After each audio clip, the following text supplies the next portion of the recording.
मम्मा जी अब बाहर जाते हो? कार नहीं है, पैदल बाहर जाना है।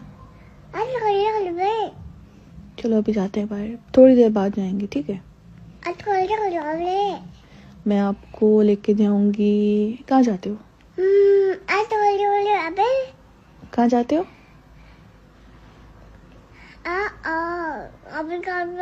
लेकिन मैं आपको लेके नहीं जाती ना, आप बहुत तमाशा डाल देते हो बाहर जाके। आपने तमाशा डाल के गाड़ी ली थी ना उधर। बस मैं आपके साथ बाहर नहीं जाऊंगी अब। के बच्चे, अब आप सिर्फ बाबा के साथ जाओगे।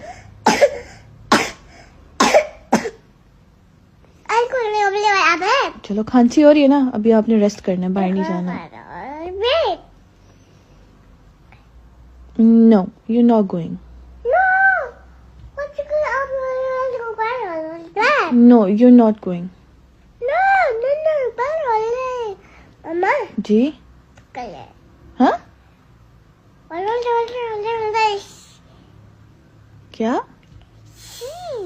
सी लिखा हुआ है ये? मम्मा जी जरा पोएम सुनाओ मुझे, बेबी बेबी।